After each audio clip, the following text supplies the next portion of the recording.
Om Swastiastu. Assalamualaikum warahmatullahi wabarakatuh. Shalom, nama budaya, salam sejahtera bagi kita semua.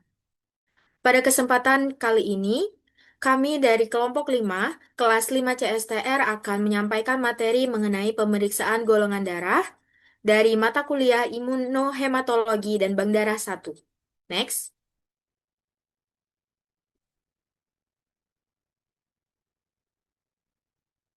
Sebelum itu, izinkan kami untuk memperkenalkan diri terlebih dahulu. Dimulai dari saya, Rafaela Salma Putri Pratama dengan akhiran NIM 097 dan teman-teman saya. Saya Niputra Melia Ganeswara Interaksi dengan akhiran NIM 089. Saya Ida Yumira Kirana Pratnya Dewi dengan akhiran NIM 110. Saya Nimari Zarina DG dengan akhiran NIM 113. Saya Niputra Alda Febrianti dengan akhiran NIM 114. Adapun topik yang akan kita bahas pada presentasi kali ini yaitu pendahuluan mengenai pengertian golongan darah, teknik reverse and forward grouping, metode, prosedur kerja, faktor-faktor yang mempengaruhi, dan cara mengatasi kesalahan dari pemeriksaan golongan darah. Next.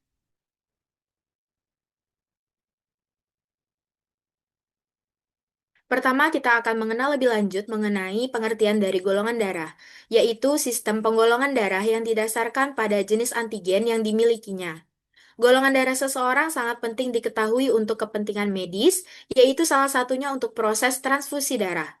Penggolongan darah A, B, O berdasarkan pada antigen dan antibodi yang terkandung di dalam darahnya, yaitu golongan darah A yang memiliki antigen A dan antibodi anti B, golongan B yang memiliki antigen B dan antibodi anti A, golongan AB yang memiliki antigen A dan B tanpa antibodi, sedangkan golongan O tidak memiliki antigen namun memiliki antibodi anti A dan anti B. Next. Selanjutnya adalah teknik reverse and forward grouping yang akan dijelaskan oleh teman saya. Untuk waktu dan tempat dipersilahkan. Baik, untuk selanjutnya yaitu teknik reverse dan forward grouping, yang dimana yang pertama yaitu cell grouping atau typing, yaitu memeriksa antigen sel darah merah dengan cara menambahkan anti A, anti B, dan anti D. Kemudian yang kedua serum grouping atau typing, yaitu memeriksa antibodi dalam serum atau plasma dengan cara mereaksikannya dengan sel golongan A, B, dan O. Kemudian yang ketiga yaitu autocontrol, artinya memeriksa antibodi dalam serum dengan cara mereaksikannya dengan sel darah merahnya sendiri. Next.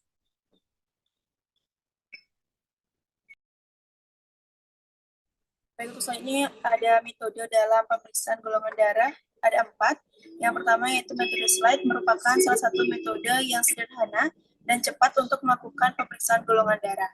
Adapun tujuannya yaitu untuk menetapkan ada atau tidaknya antigen pada sel darah merah atau sel grouping.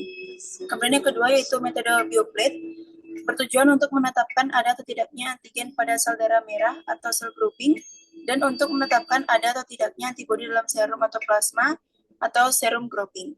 Kemudian yang ketiga itu metode tabung atau tube test, yang bertujuan untuk menetapkan ada atau tidaknya antigen pada sel darah merah atau sel grouping, dan untuk menetapkan ada atau tidaknya antibodi dan serum atau plasma atau serum grouping.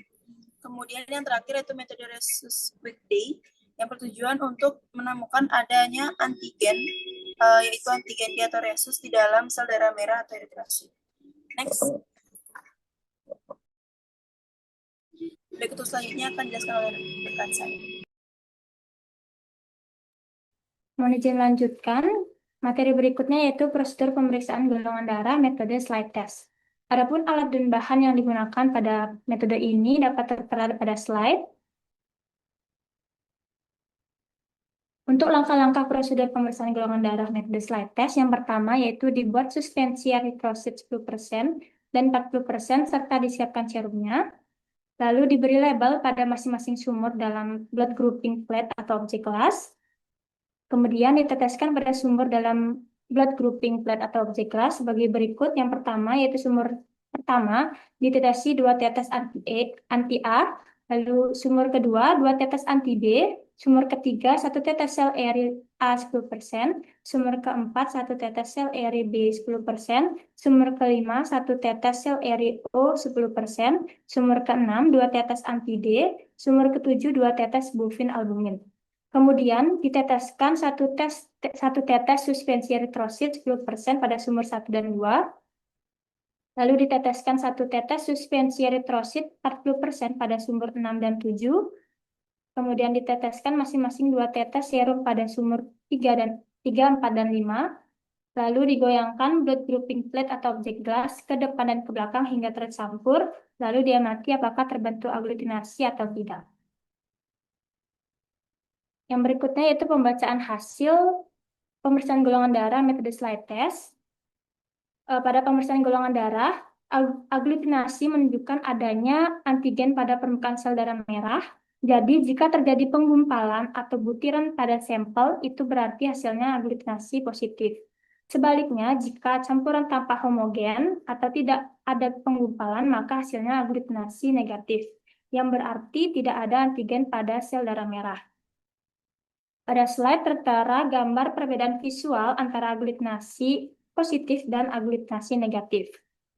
Kemudian ada interpretasi hasil, yang dimana kita membaca pola reaksi terhadap antisera A, antisera B, dan anti D atau untuk resus.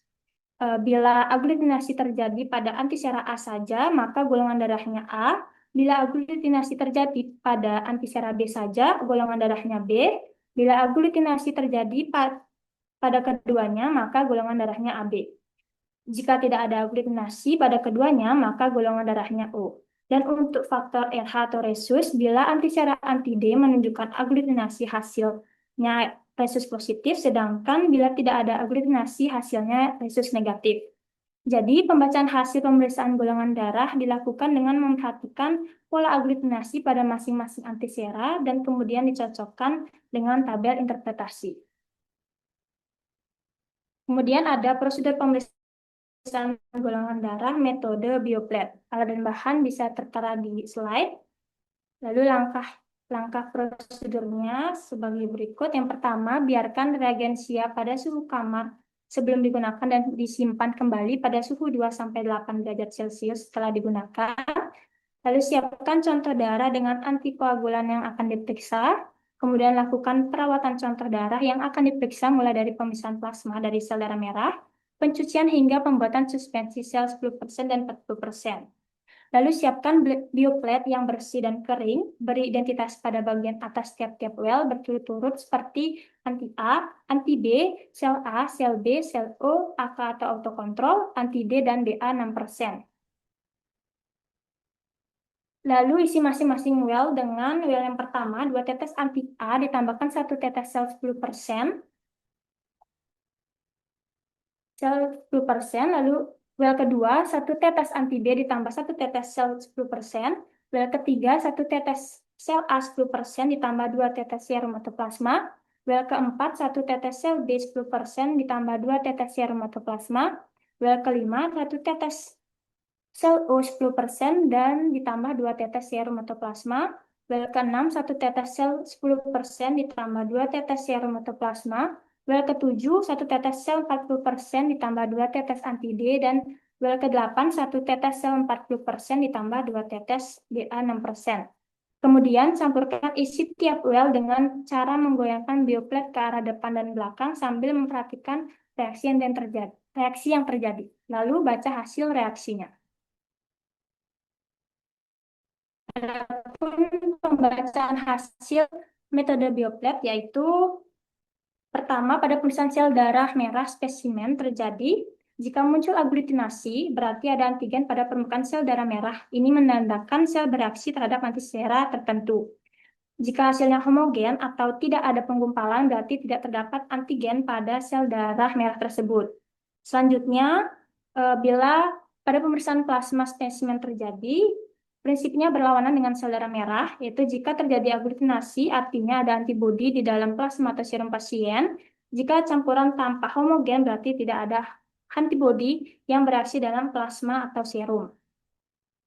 Di sebelah kanan ada tabel interpretasi hasil yang menunjukkan kombinasi reaksi antara sel darah dan plasma terhadap antisera A, antisera B, serta antisera anti-D. Dengan melihat pola positif atau negatif pada setiap kolom, kita dapat menentukan golongan darah pasien baik A, B, O maupun resusnya. Keterangan positif menandakan terjadinya aglutinasi, sedangkan negatif menandakan tidak terjadi aglutinasi. Sekian yang dapat saya sampaikan, materi berikutnya akan dijelaskan oleh rekan saya. Waktu yang tepat akan dipersilakan. Terima kasih.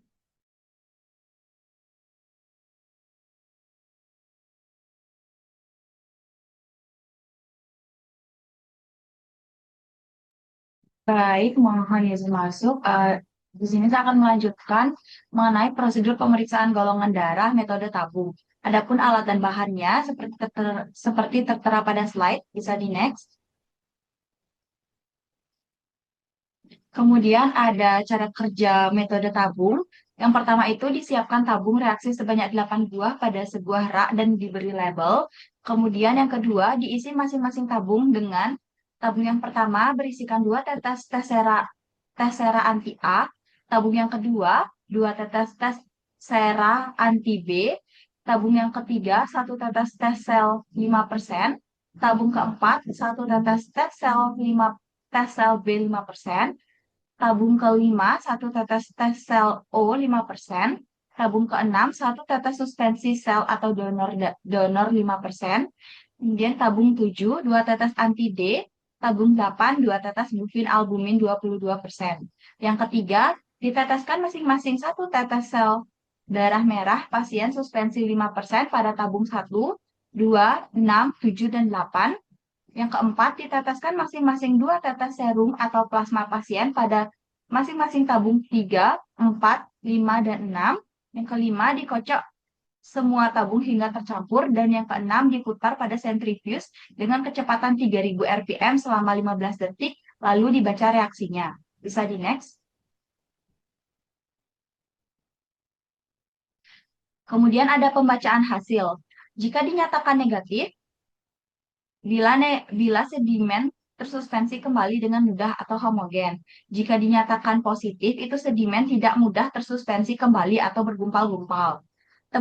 Terbentuknya derajat aglutinasi sesuai dengan hasil reaksinya terjadi jika positif 4, itu semua sedimen bersatu dan cairannya jernih. Jika positif 3, sedimennya terpecah. Jika positif 2, gumpalannya lebih banyak dan kasar. Jadi cairannya agak keruh. Kemudian positif 1 itu gumpalan sangat banyak dan halus. Cairan keruh tampak berwarna kemerahan. Adapun interpretasi hasilnya eh, terlihat pada slide, jika positif itu terjadi penggumpalan atau aglutinasi, jika negatif tidak terjadi penggumpalan atau homogen. Untuk materi selanjutnya akan disampaikan oleh rekan saya. Terima kasih. Baik, untuk materi selanjutnya yaitu terkait prosedur pemeriksaan golongan darah metode Rhesus Weekday. Untuk alat dan bahannya bisa dilihat pada slide, bisa di next. Nah, adapun langkah-langkah dari metode Rhesus Weekday ini, yang pertama, biarkan reagen mencapai suhu kamar sebelum digunakan, lalu simpan kembali pada suhu 2-8 derajat Celcius dan siapkan contoh darah. Yang kedua, lakukan perawatan contoh darah, mulai dari pemisahan plasma, pencucian, hingga pembuatan suspensi sel 5%.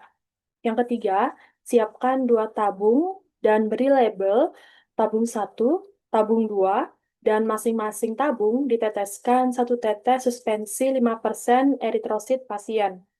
Yang keempat, tambahkan untuk tabung 1 ditambahkan 2 tetes anti-DIGG, tabung 2 ditambahkan 2 tetes bufin albumin 6%, lalu homogenkan. Yang kelima, sentrifuge dengan kecepatan 3000 rpm selama 15 detik dan baca reaksi. Bila hasilnya negatif, lanjutkan pencucian dengan salin sebanyak 3 kali. Yang keenam, buang supernatan terakhir sampai bersih. Kemudian tambahkan masing-masing 2 tetes kom serum. Yang ketujuh, homogenkan hingga tercampur rata, lalu disentrifuge dengan kecepatan 3000 rpm selama 15 detik, dan baca reaksi, kemudian catat hasil. Bisa di next. Untuk pembacaan hasilnya itu, yang pertama, apabila tidak ada aglutinasi, maka tidak ada antigen D pada sel darah merah. Apabila ada aglutinasi, maka ada antigen D pada sel darah merah. Untuk kesimpulan dari hasilnya itu, apabila DU negatif, maka golongan darah resus negatif. Apabila DU positif pada pasien, disimpulkan golongan darah RH negatif, dan DU positif pada darah donor, disimpulkan golongan darah RH positif. Kemudian, untuk hasil tes DU negatif itu harus divalidasi dengan diteteskan satu tetes sel uji COMS atau COMS Control Cell (CCC) ke tabung 1 dan tabung 2. Kemudian putar 3000 rpm selama 15 detik atau 1000 rpm selama 1 menit. Nah, untuk hasil pengamatannya itu menunjukkan apabila hasilnya positif menunjukkan bahwa pemeriksaan benar dan berlaku. Kemudian apabila hasilnya negatif menunjukkan bahwa pemeriksaan tidak benar, tidak berlaku dan harus diulang. Bisa di next. Nah, adapun faktor-faktor yang memengaruhi pemeriksaan golongan darah yaitu terdapat dari faktor teknisnya. Yang pertama adalah kesalahan identifikasi dan pelabelan. Ini bisa terjadi seperti penandaan sampel yang keliru atau salah memberi label setelah pengambilan darah, kesalahan saat mengidentifikasi pasien yang dapat menyebabkan pelabelan sampel yang tidak sesuai. Yang kedua, prosedur pengambilan dan penanganan sampel. Adapun yang dapat terjadi itu seperti prosedur yang terburu-buru atau tidak mengikuti protokol dengan benar, sampel darah yang terkontaminasi atau rusak, kesalahan teknis dalam alat atau reagen yang digunakan saat pemeriksaan. Yang ketiga, masalah teknis laboratorium itu seperti pemeriksaan sampel yang tidak sesuai dengan standar prosedur, seperti perbedaan derajat aglutinasi akibat eritrosit tanpa pencucian pada penderita talasemia, penggunaan reagen yang tidak tepat atau kadaluarsa. Nah, untuk faktor non-teknisnya itu, yang pertama ada kondisi pasien. Pada kondisi pasien anemia hemolitik autoimun atau AIH, kondisi ini dapat menyebabkan antibodi tertentu menyerang sel darah merah, yang menyebabkan hasil tes yang tidak akurat. Yang kedua, Rallux, yaitu fenomena penumpukan sel darah merah yang disebabkan oleh kelebihan protein atau antibodi dalam darah, sehingga menyebabkan aglutinasi yang tidak seharusnya terjadi. Tes yang dilakukan dengan sel yang dicuci biasanya dapat mengatasi ini. Yang ketiga yaitu alloantibody non-ABO. Nah, antibodi yang terbentuk sebagai respons terhadap antigen langka pada sel darah merah yang dapat memengaruhi hasil pemeriksaan. Kemudian, obat-obatan dan intervensi medis. Yang terjadi yaitu infus imunoglobulin intravena atau IVIG, di mana penggunaan imunoglobulin dapat menyebabkan hasil yang tidak akurat, terutama pada pasien yang baru menerima infus. Yang terakhir yaitu kehamilan. Kehamilan ini dapat menyebabkan perubahan pada sistem kekebalan tubuh dan produksi antibodi yang berpotensi memengaruhi hasil golongan darah.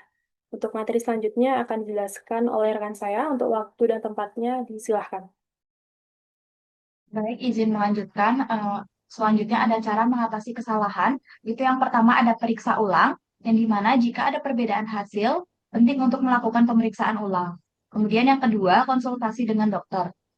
Jika Anda merasa ada ketidakcocokan, konsultasi dengan dokter. Yang ketiga, pastikan prosedur yang benar. Petugas kesehatan perlu memastikan prosedur yang tepat dan mematuhi protokol. Untuk selanjutnya akan dijelaskan oleh rekan saya.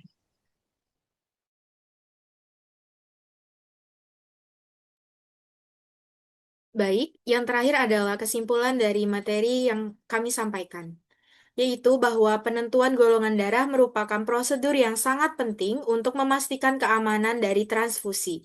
sehingga pemeriksaan harus dilakukan dengan metode yang tepat, reagen yang valid, dan sampel yang baik. Sistem A, B, O, dan resus menjadi dasar utama identifikasi yang bekerja melalui reaksi aglutinasi untuk mendeteksi antigen dan antibodi.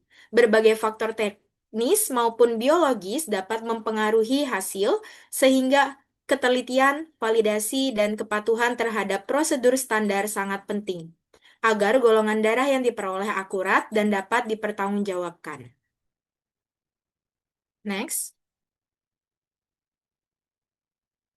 Baiklah, tiba juga kami di penghujung presentasi. Itulah penyampaian materi dari kelompok 5 mengenai pemeriksaan golongan darah. Semoga materi yang kami sampaikan bermanfaat, dan mohon maaf apabila terdapat kesalahan dalam penulisan atau perkataan. Terima kasih.